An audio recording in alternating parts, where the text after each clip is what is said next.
এখানে দাঁড়িয়ে আছে, আপনারা ওইখানে আছেন, আপনারাও এখানে চলে আসলে আমার মতোই দেখাবে আর কি, কোনো আলাদা কিচ্ছু নয়।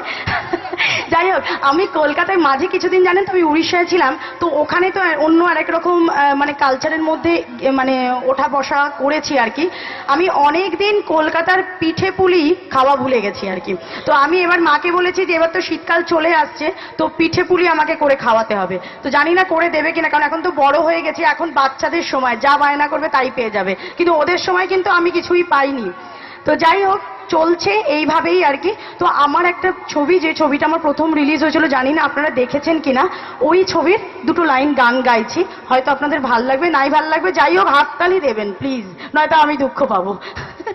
না, এটার আরেকটাও পেছনে যৌক্তিকতা আছে, কারণ রবীন্দ্রনাথ ঠাকুর তো আমরা সবাই জানি, ওনার নাম আমরা সবাই শুনেছি।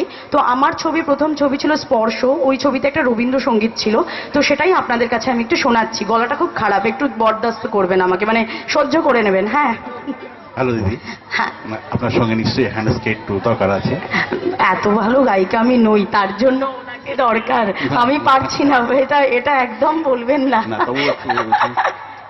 না, আমি চাই যে যদি উনিও আমার সাথে একটু মানে যোগ দেন। নিশ্চয়ই করবেন। হ্যাঁ, আপনি শুরু করুন, আপনি শুরু করুন। আমার গলাটা কিন্তু খুব খারাপ, আপনি একটু ম্যানেজ করে নেবেন।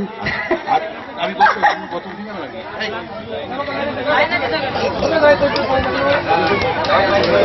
হয়েছে এত পুরুষ জনতা একসাথে দেখে, কারণ মহিলারা তো বরাবরই এসে থাকেন, তো তার জন্য মানে আমাদের ওনারাই রেখে দিয়েছেন, ওনাদের ঘরের মানুষ, কিন্তু পুরুষরা আমি দেখে সত্যিই খুব অভিভূত হচ্ছি।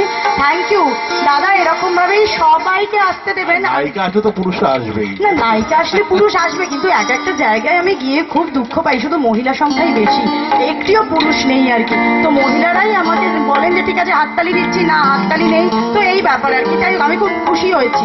থ্যাঙ্কস দেন।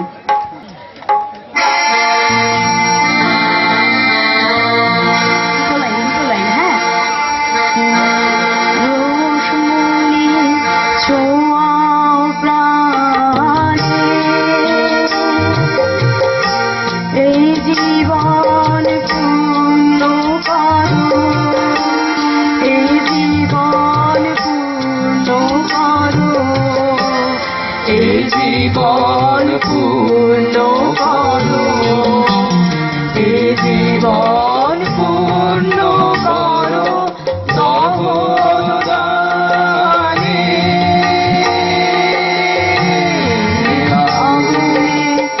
পরশমণি ছোঁয়াও প্রাণে।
জীবন পূর্ণ করো।